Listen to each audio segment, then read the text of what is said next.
وَأَنزَلَ مِنَ السَّمَاءِ مَاءً۔ اے دنیا والے لوگوں، ہم تمہاری ضرورت کے مطابق اسی آسمان سے تمہارے لیے بارش کو بھی نازل کرتے ہیں۔ میرے عزیز ساتھیوں، اللہ تبارک و تعالیٰ اگر عبادت کا حکم دے رہا ہے، اگر اللہ تبارک و تعالیٰ بندگی کا حکم دے رہا ہے، تو اللہ تبارک و تعالیٰ ان ساری کی ساری نشانیوں کی طرف اشارہ بھی کر رہا ہے کہ اے لوگوں، ہم نے تمہیں دنیا کے اندر یہ چیزیں عطا کی ہے، ہم نے تمہیں دنیا کے اندر یہ نشانیاں عطا کی ہیں، تم ان چیزوں کو استعمال کرو، تم ان چیزوں کو دیکھو اور ایک اللہ تبارک و تعالیٰ کی عبادت کرو۔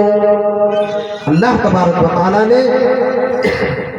اتنی نشانیاں ایک انسان کو اس دنیا کے اندر عطا کیا، اس کے بعد اللہ تبارک و تعالیٰ نے کہا کہ تم اس لیے میری عبادت کرو، تم اس لیے میرے سامنے اپنے سر کو جھکاؤ۔ میرے عزیز ساتھیوں،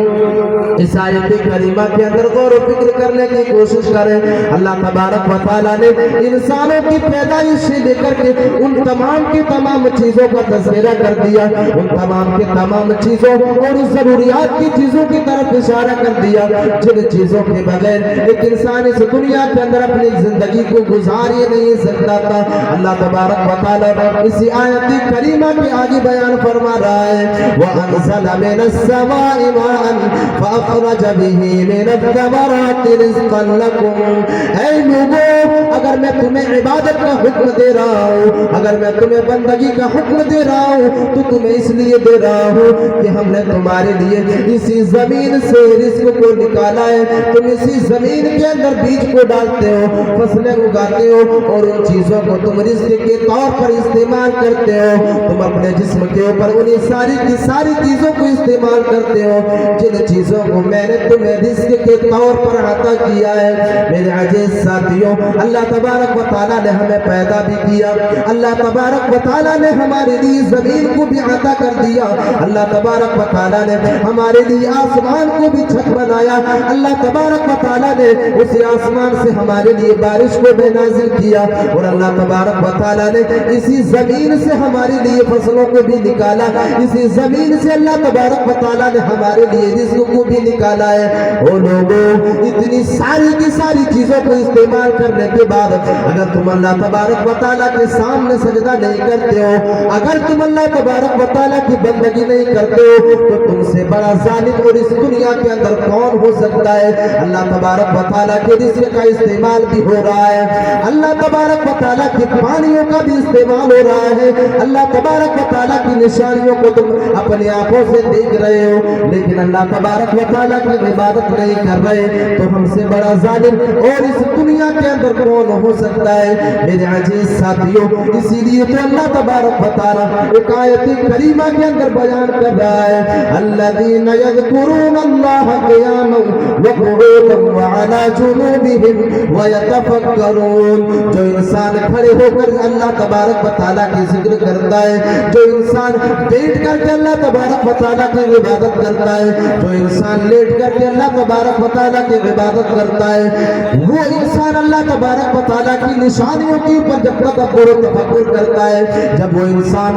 اللہ تبارک و تعالیٰ کی نشانیوں کے اوپر غور و فکر کرتا ہے، تو وہ انسان اس نتیجے پر پہنچ جاتا ہے ربنا ما خلقت هذا باطلا۔ وہ انسان اللہ تبارک و تعالیٰ سے کہنے لگتا ہے اے میرے پروردگار عالم، یہ دنیا کے اندر جتنی بھی چیزیں تم نے پیدا کیا ہے، پروردگار عالم دنیا کے اندر جتنی بھی نشانیوں کو تو نے پیدا کیا ہے، ان تمام کے تمام چیزوں کو تو نے اس دنیا کے اندر بیکار نہیں بنایا ہے۔ اگر اللہ تبارک و تعالیٰ نے آسمان کو بنایا ہے، اگر اللہ تبارک و تعالیٰ نے زمین کو بنایا ہے، اگر اللہ تبارک و تعالیٰ نے پہاڑوں کو پیدا کیا ہے، اگر اللہ تبارک و تعالیٰ نے سمندر کو بنایا ہے، تو ایک انسان جب اللہ تبارک و تعالیٰ کی عبادت میں مشغول ہو جاتا ہے، جب ایک انسان اللہ تبارک و تعالیٰ کی شکر گزاری میں اپنی زندگی کو گزارنا شروع کر دیتا ہے اس وقت ایک انسان اس نتیجے پر پہنچ جاتا ہے ربنا ما خلقت هذا باطلا،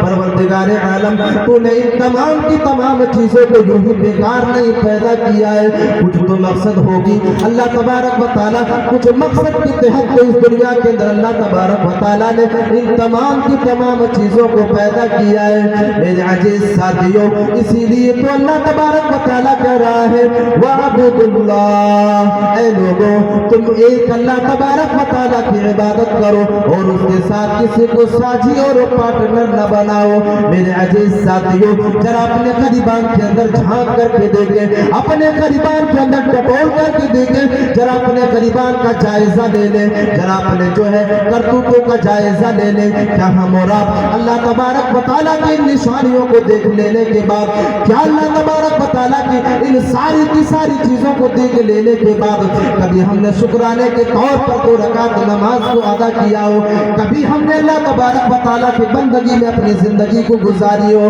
اے لوگوں، ہم تو وہ ظالم انسان ہیں، ہم تو وہ جابر انسان ہیں، جب مسجد کے مینارے سے آواز آتی ہے حی علی الصلاۃ حی علی الفلاح، جب ایک انسان آواز دیتا ہے، مؤذن جب مسجد کے مینارے سے آواز دیتا ہے کہ اے لوگوں نماز کو قائم کرنے کے لیے مسجد کے اندر آ جاؤ، اے لوگوں کامیابی کے لیے مسجد کے اندر آ جاؤ، اے لوگوں اللہ تبارک و تعالیٰ کی خوشنودی کے لیے مسجد کے اندر آ جاؤ، ہم تو وہ ظالم ہیں، ہم تو وہ جابر ہیں، ہم چائے کی دکانوں پر بیٹھ کر کے اپنے وقت کو برباد کر دیتے ہیں۔ میرے عزیز ساتھیوں، ہم تو وہ انسان ہیں ہوٹلوں پر بیٹھ کر کے جو ہے ناجائز باتیں کرنے میں اپنے وقت کو برباد کر دیتے ہیں، غیبت اور چغل خوری میں اپنے وقت کو برباد کر دیتے ہیں، لیکن ہمیں یہ نصیب نہیں ہوتی کہ مسجد کے اندر جا کر کے 2 رکعت نماز کو ادا کر لیا جائے، مسجد کے اندر جا کر کے فرض نماز کو بھی ادا کر لیا جائے۔ میرے عزیز ساتھیوں، اگر ہم ان ساری کی ساری چیزوں کو نشانیوں کو دیکھنے کے باوجود بھی اگر اللہ تبارک و تعالیٰ کی عبادت نہیں کر رہے، اگر ہم اللہ تبارک و تعالیٰ کی بندگی میں اپنی زندگی کو نہیں گزارتے، تو ہم سے بڑا ظالم اور کون ہو سکتا ہے؟ ہم سے بڑا ظالم اور ہم سے بڑا متکبر اس دنیا کے اندر کون ہو سکتا ہے کہ ایک انسان کو مسجد سے آوازیں دی جا رہی ہو کہ مسجد کے اندر آ کر کے نماز کو ادا کیا جائے، مسجد کے اندر آ کر کے اس رب کائنات کے سامنے سجدہ کیا جائے، جس رب کائنات نے تمہیں اس دنیا کے اندر عدم سے وجود بخشا ہو، جس رب کائنات نے تمہارے لیے زمین کو فرش بنایا ہو، تمہارے لیے زمین سے میٹھا پانی نکالا ہو، اگر ایک انسان ان چیزوں کو استعمال کرنے کے باوجود بھی اگر عبادت کے لیے مسجد کے اندر نہیں آتا تو اس انسان سے بڑا ظالم اور کون ہو سکتا ہے؟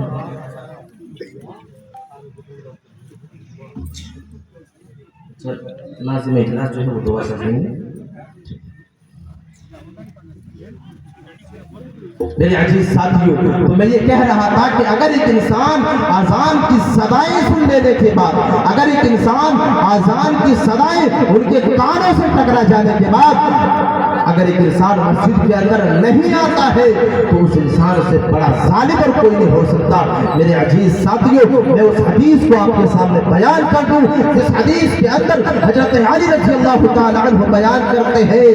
کہ اللہ کے نبی صلی اللہ علیہ وسلم اپنے آخری وقت میں ہے، مرض الموت میں مبتلا ہے، اور آخری وقت میں آقا انعامدار مدینہ کے تاجدار جناب محمد رسول اللہ صلی اللہ علیہ وسلم آخری وقت میں صحابہ کرام سے یہ تلقین کر رہے ہیں کہ اے میرے صحابیوں کی جماعت، تم نماز کو اس کے وقت کے اوپر ادا کرنا۔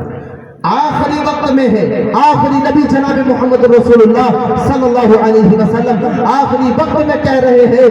کہ تم نماز کو اس کے وقت پر ادا کرنا۔ جب دنیا کی مثال سے سمجھے، اگر ایک انسان کا باپ ہے،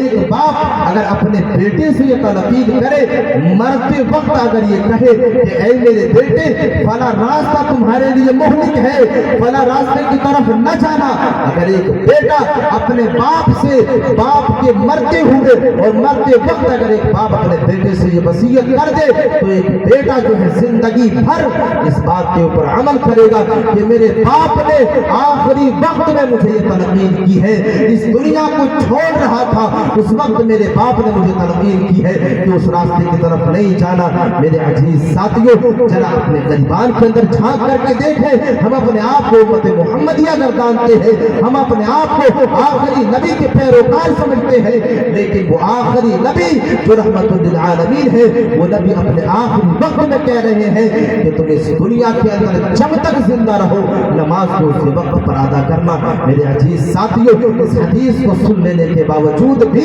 اگر ہم اور آپ نماز کو اس کے وقت پر ادا نہیں کرتے تو میرے عزیز ساتھیوں یہ اس بات کی دلیل ہے کہ ہم ظالم ہیں، یہ اس بات کی دلیل ہے کہ ہم نااہل ہیں، یہ اس بات کی دلیل ہے کہ ہم متکبر ہیں، کیونکہ ہم اپنے آخری نبی جناب محمد رسول اللہ صلی اللہ علیہ وسلم کے بات کے اوپر عمل نہیں کر رہے۔ میرے عزیز ساتھیوں، تو اللہ تبارک و تعالیٰ اس آیت کریمہ کے اندر وَاعْبُدُوا اللَّهَ، اللہ تبارک و تعالیٰ انسانوں کو عبادت کا حکم دے رہا ہے اور اللہ تبارک و تعالیٰ اپنے حق کا تذکرہ کر رہا ہے کہ اے انسانوں تمہارے اوپر اللہ تبارک و تعالیٰ کا حق یہ ہے کہ تم اللہ تبارک و تعالیٰ کی عبادت کرو۔ میرے عزیز ساتھیوں، ایک مرتبہ معاذ بن جبل رضی اللہ تعالی عنہ سے کہتے ہیں کہ اے معاذ، کیا تم جانتے ہو کہ اللہ تبارک و تعالیٰ کا حق ایک انسان کے اوپر کیا ہے؟ اللہ تبارک و تعالیٰ کا حق ایک آدمی کے اوپر، ایک انسان کے اوپر کیا ہے؟ میرے عزیز ساتھیوں، معاذ بن جبل رضی اللہ تعالی عنہ جواب دیتے ہیں کہ اللہ کے نبی، اللہ اور اس کے رسول ہی زیادہ بہتر جانتا ہے کہ اللہ تبارک و تعالیٰ کا حق ایک انسان کے اوپر کیا ہے۔ میرے عزیز ساتھیوں، اللہ کے نبی صلی اللہ علیہ وسلم بیان کرتے ہیں کہ اے معاذ، اللہ تبارک و تعالیٰ کا حق ایک انسان کے اوپر یہ ہے کہ اللہ تبارک و تعالیٰ نے اسے اس دنیا کے اندر پیدا کیا ہے، اللہ تبارک و تعالیٰ نے اس انسان کو اس دنیا کے اندر عدم سے وجود بخشا ہے، اس لیے وہ انسان اللہ تبارک و تعالیٰ کی عبادت کرے اور اس اللہ تبارک و تعالیٰ کے ساتھ کسی کو ساجی اور پارٹنر نہ بنائے، اللہ تبارک و تعالیٰ کے ساتھ کسی کو شریک نہ ٹھہرائے۔ پھر اللہ کے نبی صلی اللہ علیہ وسلم اسی حدیث کے اندر بیان کرتے ہیں کہ اے معاذ، کیا تم جانتے ہو کہ بندوں کا حق اللہ تبارک و تعالیٰ کے اوپر کیا ہے؟ بندوں کا حق اللہ تبارک و تعالیٰ کے اوپر کیا ہے؟ جب ایک انسان اللہ تبارک و تعالیٰ کی عبادت میں اپنی زندگی کو گزار لے، جب ایک انسان اللہ تبارک و تعالیٰ کے ساتھ کسی اور کو معبود نہ بنائے، اللہ تبارک و تعالیٰ کے ساتھ کسی اور کو ساجی اور پارٹنر نہ بنائے، تو اللہ تبارک و تعالیٰ کا حق کیا ہے؟ اللہ کے نبی صلی اللہ علیہ وسلم فرماتے ہیں کہ جب ایک انسان یہ عمل کر لے جائے تو اللہ تبارک و تعالیٰ کے اوپر حق یہ ہے کہ اللہ تبارک و تعالیٰ اس انسان کو عذاب نہ دے، اللہ تبارک و تعالیٰ اس انسان کو جہنم کے اندر داخل نہ کرے، اللہ تبارک و تعالیٰ اسے جہنم کے عذاب کے اندر سزا نہ دے۔ میرے عزیز ساتھیوں، اگر ہم اور آپ چاہتے ہیں کہ اللہ تبارک و تعالیٰ آپ کا یہ حق ادا کرے تو آپ کے اوپر ذمہ داری ہے کہ آپ اللہ تبارک و تعالیٰ کی عبادت میں اپنی زندگی کو گزاریں اور اللہ تبارک و تعالیٰ کے ساتھ کسی کو ساجی اور پارٹنر نہ بنائے، اللہ تبارک و تعالیٰ کے ساتھ کسی کو شریک نہ ٹھہرائے، اللہ تبارک و تعالیٰ کے ساتھ کسی کو ساجی اور پارٹنر نہ بنائے اور اللہ تبارک و تعالیٰ کے ساتھ کسی کو شریک نہ کرے۔ کہ اللہ تبارک و تعالیٰ کا ایک انسان کے اوپر حق ہے، اور اس آیت کریمہ کے اندر اللہ تبارک و تعالیٰ نے سب سے پہلے اپنے حق کا تذکرہ کیا، اس کے بعد اللہ تبارک و تعالیٰ نے اسی آیت کریمہ کے اندر دوسرے حق کی طرف اشارہ کیا ہے۔ میرے عزیز ساتھیوں، اللہ تبارک و تعالیٰ ارشاد فرماتا ہے وَاعْبُدُوا اللَّهَ وَلَا تُشْرِكُوا بِهِ شَيْئًا وَبِالْوَالِدَيْنِ إِحْسَانًا۔ جب ایک انسان اللہ تبارک و تعالیٰ کی عبادت کر لے جائے، جب ایک انسان اللہ تبارک و تعالیٰ کے ساتھ کسی کو شریک نہ ٹھہرائے، اب اس انسان کے اوپر دوسری ذمہ داری عائد ہوتی ہوتی ہے. اب اس انسان کے اوپر دوسرا حقوق عائد ہوتا ہے کہ وہ انسان اپنے والدین کے ساتھ حسن سلوک کرے. وَبِالْوَالِدَيْنِ إِحْسَانًا, وہ انسان اپنے والدین کے ساتھ احسان کرے, وہ انسان اپنے والدین کے ساتھ حسن سلوک کرے, وہ انسان اپنے ماں باپ کے ساتھ اچھا برتاؤ کرے, اپنے ماں باپ کی خدمت کرے, اپنے ماں باپ کا خیال رکھے. یہ اس انسان کے اوپر ذمہ داری ہے, یہ ایک انسان کے اوپر ذمہ داری ہے. اللہ کے نبی صلی اللہ علیہ وسلم ایک حدیث کے اندر بیان کرتے ہیں, حضرت ابو ہریرہ رضی اللہ تعالی عنہ راوی حدیث سے فرماتے ہیں کہ اللہ کے نبی صلی اللہ علیہ وسلم نے ایک مرتبہ ان لوگوں کے اوپر بددعا کی ہے. اللہ تبارک و تعالیٰ نے ان لوگوں کے بارے میں بددعا کی ہے جو انسان اس دنیا کے اندر اپنے ماں باپ کے حقوق کو ادا نہیں کرتا ہے. اللہ کے نبی صلی اللہ علیہ وسلم فرماتے ہیں کہ اس انسان کا ناک خاک آلود ہو, تباہی ہو, بربادی ہو اس انسان کے لیے جس انسان کو اللہ تبارک و تعالیٰ نے اس دنیا کے اندر والدین کی شکل میں ماں باپ کو عطا کیا ہو. جس انسان کو اللہ تبارک و تعالیٰ نے اس دنیا کے اندر ماں باپ کو عطا کیا ہو یا ان دونوں میں سے کسی ایک کو عطا کیا ہو اور ان دونوں کی خدمت کر کے یا ان دونوں میں سے کسی ایک کی خدمت کر کے وہ انسان اپنے آپ کو جنت میں مستحق نہ بنا سکا, وہ انسان اپنے آپ کو جنت میں مستحق نہ بنا سکا, اس انسان کے لیے اس دنیا کے اندر تباہی ہے اور آخرت کے اندر بھی تباہی ہے. اس انسان کے لیے تباہی ہے, اس انسان کے لیے بربادی ہے جس انسان نے اپنے والدین کے حقوق کو ادا کر لینے کے بعد اپنے آپ کو جنت کا مستحق نہ بنا سکا. جس انسان نے اس دنیا کے اندر اپنے والدین کے حقوق کو ادا کر کے اور اپنے ماں باپ کی سیوا اور خدمت کر کے ان کا خیال رکھ کر کے انسان نے اپنے آپ کو جنت کا مستحق نہ بنا سکا, اس انسان کے لیے تباہی ہے, اس انسان کے لیے بربادی ہے. میرے عزیز ساتھیوں, اور اسی والدین کے حقوق کے تعلق سے اللہ تبارک و تعالیٰ نے قرآن مجید کے اندر ارشاد فرمایا وَقَضَىٰ رَبُّكَ أَلَّا تَعْبُدُوا إِلَّا إِيَّاهُ وَبِالْوَالِدَيْنِ إِحْسَانًا. اللہ تبارک و تعالیٰ اس آیت کریمہ کے اندر اللہ تبارک و تعالیٰ ایک پیمانے کو بتا رہا ہے, اللہ تبارک و تعالیٰ ایک کسوٹی کو بیان کر رہا ہے کہ ایک انسان کو کس طرح اس دنیا کے اندر اپنے والدین کے ساتھ حسن سلوک کرنا چاہیے, ایک انسان کو کس طرح اس دنیا کے اندر اپنے ماں باپ کا خیال رکھنا چاہیے, ایک انسان کو اس دنیا کے اندر کس طرح اپنے ماں باپ کی خدمت کرنی چاہیے. اللہ تبارک و تعالیٰ اس آیت کریمہ کے اندر بیان کر رہا ہے وَقَضَىٰ رَبُّكَ أَلَّا تَعْبُدُوا إِلَّا إِيَّاهُ وَبِالْوَالِدَيْنِ إِحْسَانًا. اللہ تبارک و تعالیٰ کہہ رہا ہے کہ تیرے رب نے یہ فیصلہ کر دیا ہے, تیرے رب نے یہ قانون بنا دیا ہے کہ تم اسی اللہ تبارک و تعالیٰ کی عبادت کرو اور اس کے ساتھ تم کسی اور کی پرستش نہ کرو. وَقَضَىٰ رَبُّكَ أَلَّا تَعْبُدُوا إِلَّا إِيَّاهُ وَبِالْوَالِدَيْنِ إِحْسَانًا إِمَّا يَبْلُغَنَّ عِندَكَ الْكِبَرَ أَحَدُهُمَا أَوْ كِلَاهُمَا. پھر اللہ تبارک و تعالیٰ اسی قانون کو بیان کر رہا ہے, پیمانے کو بیان کر رہا ہے کہ اے لوگوں, تم اس دنیا کے اندر اللہ تبارک و تعالیٰ کی عبادت کے بعد اپنے والدین کے ساتھ حسن سلوک کرو. إِمَّا يَبْلُغَنَّ عِندَكَ الْكِبَرَ أَحَدُهُمَا أَوْ كِلَاهُمَا. اے لوگوں, جب تمہاری زندگی کے اندر تمہارے ماں باپ میں سے کوئی, تمہارے ماں باپ میں سے کوئی, تمہارے والدین میں سے کوئی ایک یا دونوں بڑھاپے کو پہنچ جائے, اپنے آخری اسٹیج کے اوپر پہنچ جائے, اپنے آخری وقت میں پہنچ جائے, اما یبلغن عندک الکبر احدہما او کلاہما فلا تقل لہما اف. اللہ تبارک و تعالیٰ کہہ رہا ہے کہ اے لوگوں, جب تمہارے ماں باپ تمہاری زندگی کے اندر بڑھاپے کی عمر کے پہنچ جائے تو تم ان کے سامنے اف تک کے لفظ کو بھی استعمال نہ کرو. اے لوگوں, تم اپنے والدین کے ساتھ حسن سلوک کرو اور تم اپنے والدین کو جو ہے برا بھلا نہ کہو, اپنے والدین کے سامنے ہو تک کے لفظ کو بھی استعمال نہ کرو, اف تک کے لفظ کو بھی استعمال نہ کرو. میرے عزیز ساتھیوں, اسی آیت کریمہ کی تفسیر میں حضرت عباس رضی اللہ تعالی عنہ بیان کرتے ہیں کہ اگر اللہ تبارک و تعالیٰ کے نزدیک اس سے چھوٹا بھی لفظ اگر کوئی ہوتا تو اللہ تبارک و تعالیٰ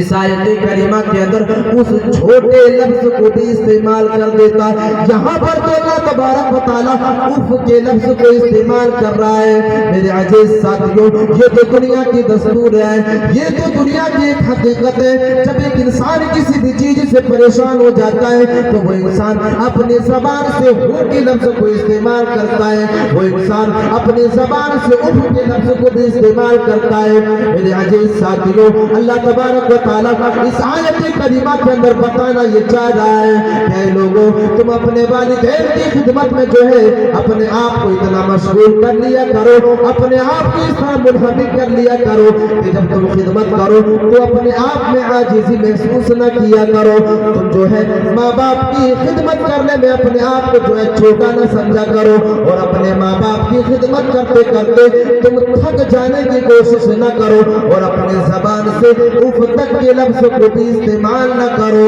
اما یبلغن عندک الکبر احدهما او کلاهما فلا تقل لهما اف ولا تنهرهما.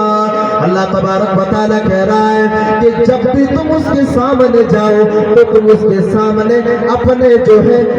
کریم والے بازو کو پھیلا دیا کرو. وَقُلْنَ قَوْلًا كَرِيمًا. جب تم اپنے والدین کے سامنے بیٹھا کرو، جب تم اپنے والدین کے سامنے جاؤ تو تم اپنی آواز کو بلند نہ کرو، بلکہ اپنی آواز کو پست رکھا کرو، بلکہ اپنی آواز کو ڈاؤن رکھا کرو، اپنی آواز کو لاؤڈ نہ کیا کرو، اپنی آواز کو بلند نہ کیا کرو. او کلاہما فلا تقل لهما اف ولا تنهرهما وقل لهما قولا كريما واخفض لهما جناح الذل من الرحمة وقل رب ارحمهما كما ربياني صغيرا. پھر اللہ تبارک و تعالیٰ اس دنیا کے اندر جب تمہارے والدین زندہ رہے تو اللہ تبارک و تعالیٰ کہہ رہا ہے کہ تم اس کے سامنے اف تک کے لفظ کو بھی استعمال نہ کرو، اور اپنے والدین کے سامنے اپنی آواز کو بھی بلند نہ کرو، اور اپنے رحمت کے بازو کو اپنے والدین کے سامنے پھیلا دیا کرو. جب تمہارے والدین تم سے خدمت کا مطالبہ کرے، جب تمہارے والدین تم سے یہ چاہے کہ تم اس کی خدمت کرو تو تم اپنے رحمت کے بازو کو اس کے سامنے جو پھیلا دیا کرو. میرے عزیز ساتھیوں، یہ تو دنیا کے اندر اللہ تبارک و تعالیٰ نے ماں باپ کے حقوق کا تذکرہ کر دیا. پھر اللہ تبارک و تعالیٰ اس دنیا سے جب تمہارے والدین چلے جائے، اللہ تبارک و تعالیٰ نے ایک دعا سکھلائی. اللہ تبارک و تعالیٰ نے وَقُلْ رَبِّ ارْحَمْهُمَا كَمَا رَبَّيَانِي صَغِيرًا. اللہ تبارک و تعالیٰ کہہ رہا ہے کہ تم اپنے والدین کے لیے دعا کیا کرو کہ پروردگار عالم میرے والدین کے اوپر رحم کرو جس طرح اس نے اس دنیا کے اندر مجھ پر رحم کیا تھا. او لوگوں، ہم جانتے ہیں، ہم اس دنیا کا مشاہدہ بھی کرتے ہیں کہ ایک ماں اپنے بیٹی کو اس دنیا کے اندر کس طرح پرورش کرتا ہے، ایک ماں اس دنیا کے اندر کس طرح اپنے بیٹے کو پالتا ہے، ایک ماں اس دنیا کے اندر کس طرح اپنے بیٹے کو اپنے پستانوں سے دودھ پلاتی ہے، کس طرح ایک ماں اس دنیا کے اندر اپنے بچے کی پرورش کرتی ہے. میرے عزیز ساتھیوں، یہ بات سچ ہے کہ اگر ٹھنڈی کا موسم ہے تو ایک ماں خود گیرے بستر پر سو جانا گوارا کر لیتی ہے، اور اپنے ماں اور اپنے بیٹے کو سوکھے میں سلانا گوارا کرتی ہے. میرے عزیز ساتھیوں، اسی لیے تو اللہ تبارک و تعالیٰ کہہ رہا ہے وَقُلْ رَبِّ ارْحَمْهُمَا